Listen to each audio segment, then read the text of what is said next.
Dahulu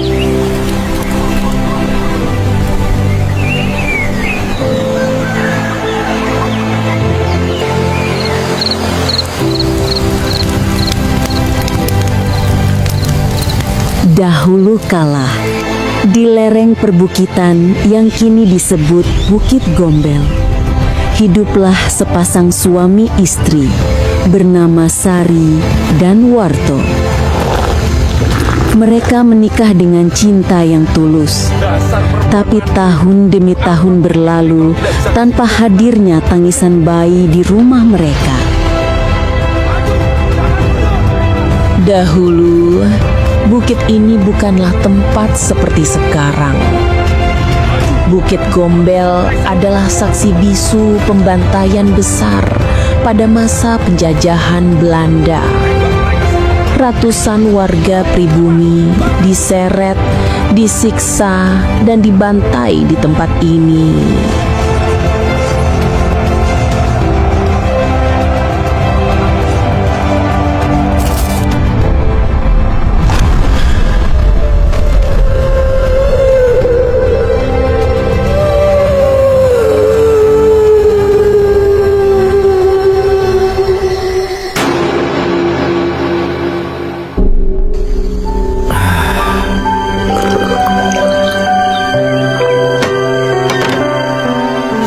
Sari, air di sawah sudah mulai surut.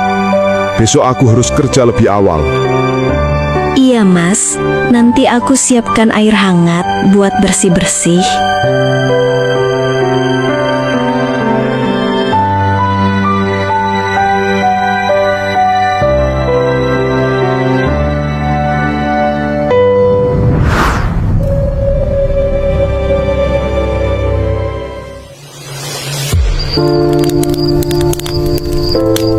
Sari, sudah 3 tahun kita menikah. Tapi, kenapa Tuhan belum juga memberi kita anak ya?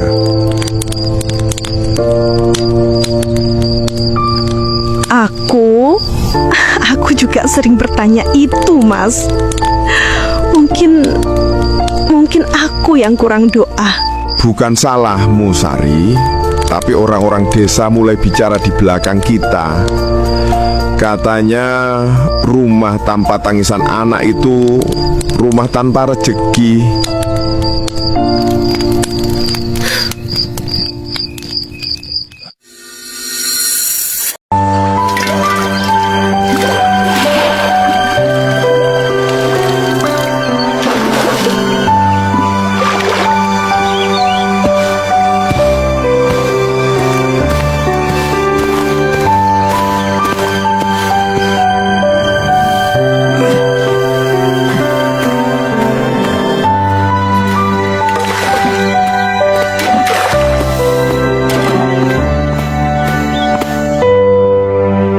Kasian, sudah lama menikah, belum juga punya anak. Mungkin suaminya sudah bosen ya.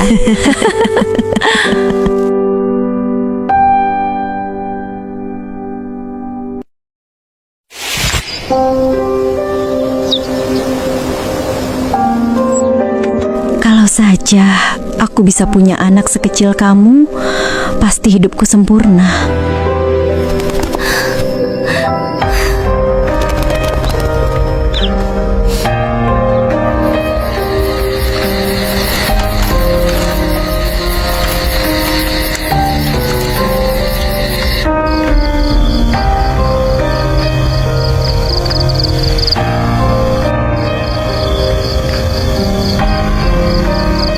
Tuhan, jika aku memang ditakdirkan tak punya anak, berilah aku kekuatan. Tapi, jika masih ada harapan, tolong beri aku seorang bayi, walau hanya untuk sebentar saja.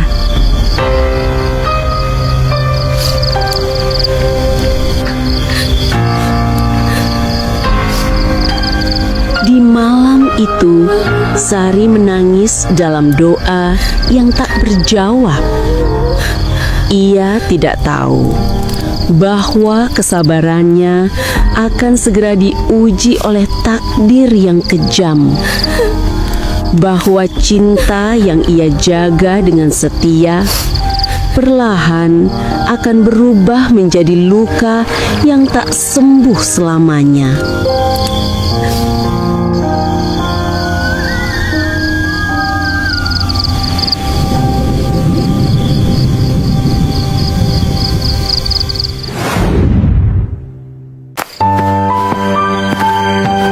Hari-hari di rumah Sari berubah sunyi. Warto, sang suami, kini lebih sering bekerja hingga larut, atau mungkin pergi ke tempat lain.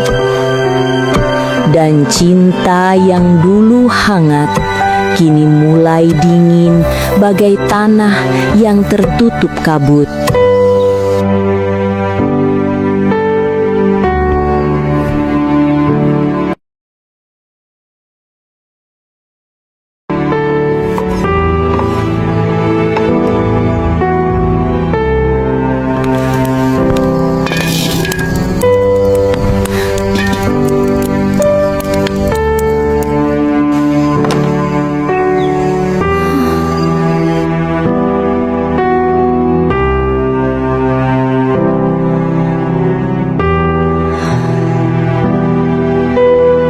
Mas, kau di mana?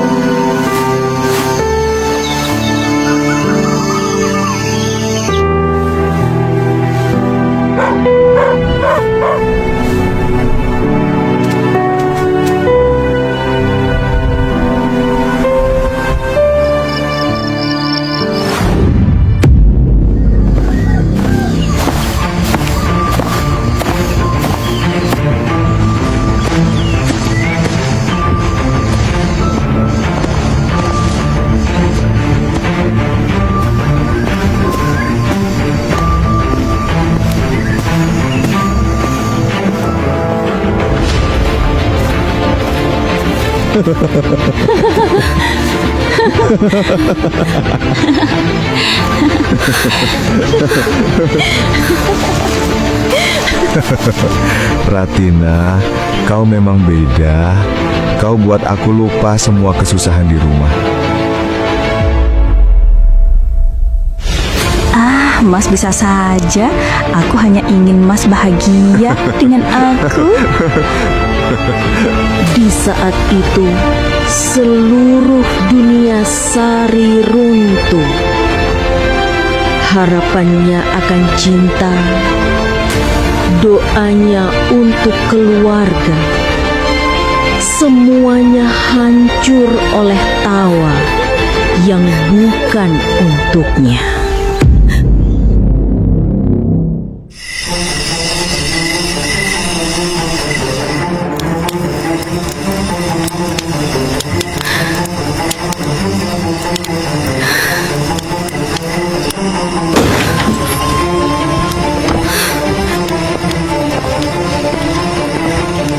Mas, dari mana saja?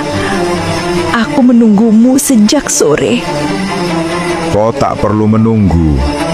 Aku lelah dengan semua ini. Mas, aku tahu mungkin aku belum bisa memberi anak, tapi Tapi apa? Kau pikir aku mau hidup dengan perempuan mandul seumur hidup? aku sudah berusaha, Mas. Aku sudah berdoa setiap malam. Doamu tak berguna. Kau cuma bawa sial.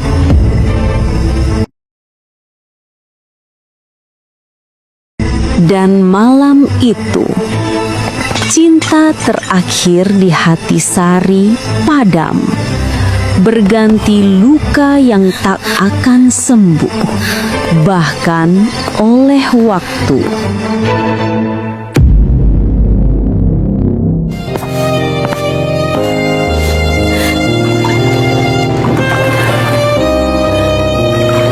Jika kesetiaanku dianggap dosa, mungkin aku memang pantas dihukum.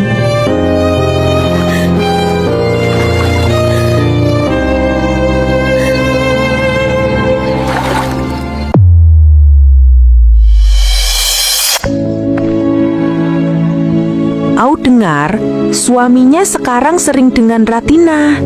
Pantas, Sari itu perempuan gagal, tak bisa memberi keturunan.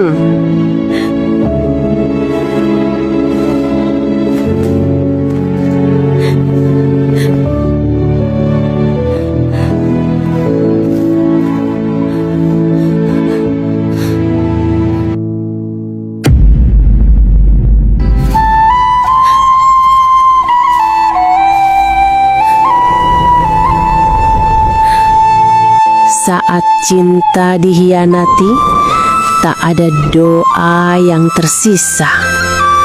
Hanya amarah dan bisikan halus dari kegelapan yang mulai memanggil namanya.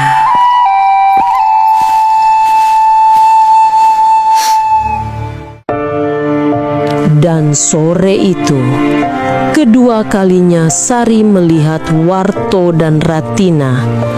Langkah kakinya menuntunnya pada takdir kelam. Suara itu suamiku.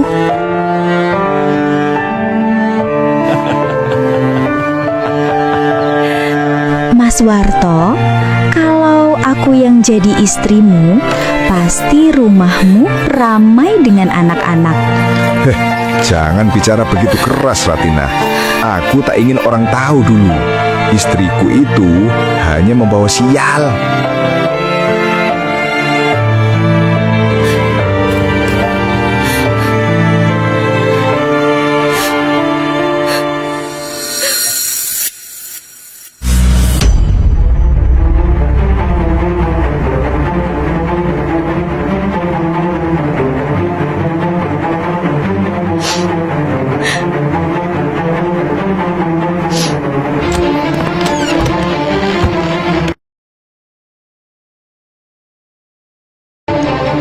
Kau senang, Warto?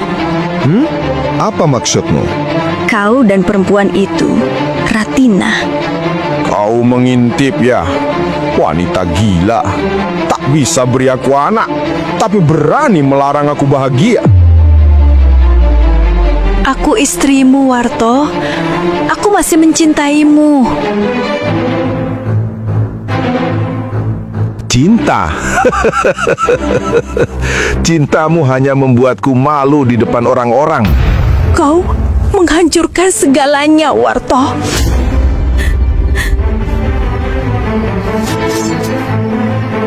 Lepas pisaumu. Kau tak berani, Sari. Lebih baik aku kehilangan segalanya daripada kehilangan harga diriku.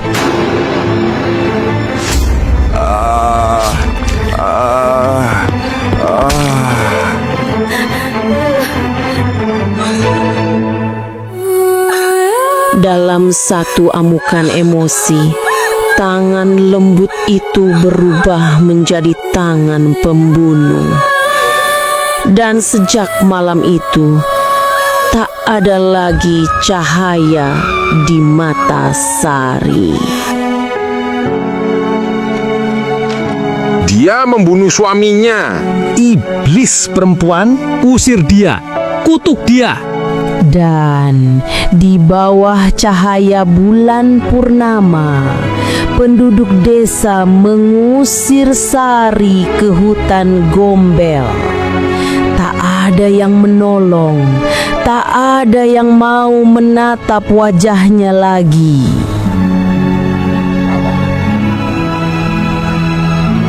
Malam itu, dunia seolah menolak kehadirannya. Sari berjalan tanpa arah, diiringi tangisnya sendiri. Ia bukan lagi istri, bukan lagi manusia yang diinginkan siapapun. Ia hanyalah jiwa yang tersesat di antara dosa dan penyesalan. Mengapa hidupku begini, Tuhan? Aku hanya ingin menjadi ibu. Aku hanya ingin dicintai. Tapi semua merampasnya dariku. Semua.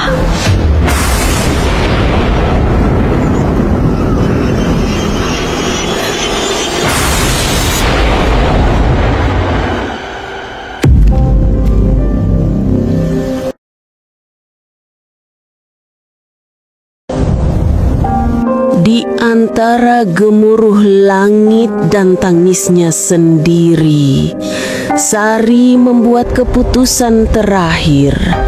Keputusan yang akan mengguncangkan dunia orang hidup dan orang mati.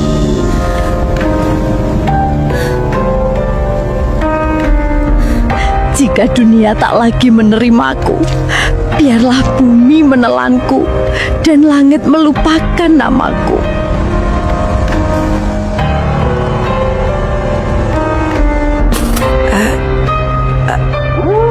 Tolong, ada mayat bunuh diri. Biarkan saja. Itu adalah Sari si pembunuh. Dan malam itu, di bawah hujan dan bulan yang menyala pucat, seorang wanita mengakhiri hidupnya sendiri. Tapi jiwanya tak pernah pergi.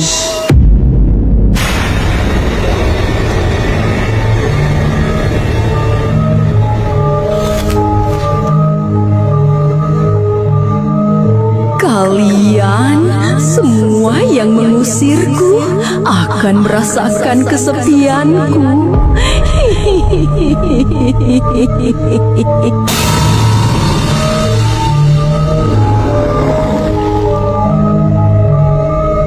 Maka sejak malam itu, di Bukit Gombel yang diselimuti kabut, sering terdengar tangisan anak kecil. Dan jika seorang anak hilang di malam hari, orang-orang berkata, Wewe Gombel telah datang.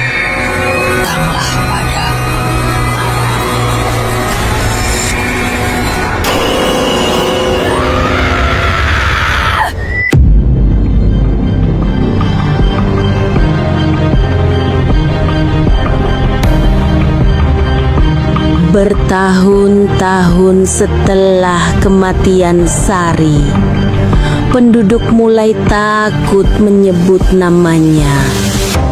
Tapi setiap kali malam berkabut dan suara tangisan anak terdengar dari bukit, orang-orang tahu arwah itu belum pergi.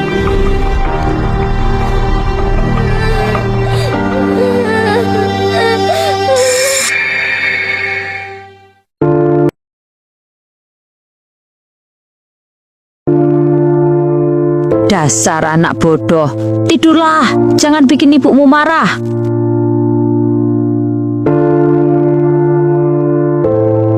Ibu jahat, aku ingin pergi dari sini.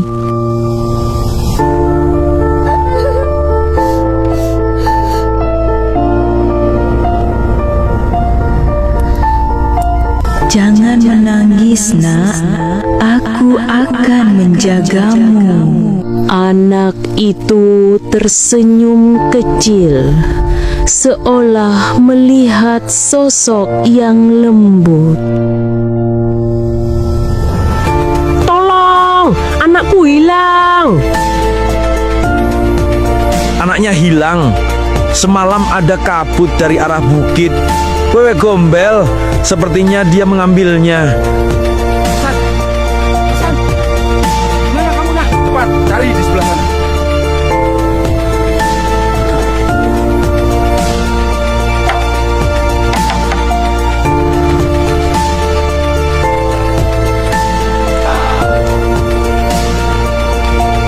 Cari di sana. Jangan takut. Di sini kamu aman. Dunia tak akan memukul kamu lagi. Jangan menatap matanya. Dia mencari anak-anak dari hati yang penuh benci.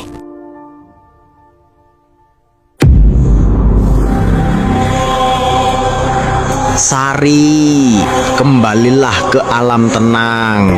Dosamu sudah berbayar. Dosaku, dunia yang mengutukku. Aku hanya ingin mencintai.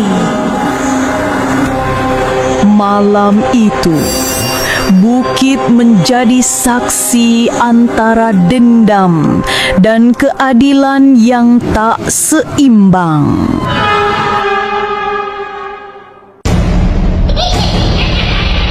Jagalah anak-anakmu sebelum aku yang melakukannya. Dan sejak hari itu, orang tua di desa selalu berbisik pada anak-anaknya. Jangan menangis di malam hari, atau Wewe Gombel akan datang menjemputmu.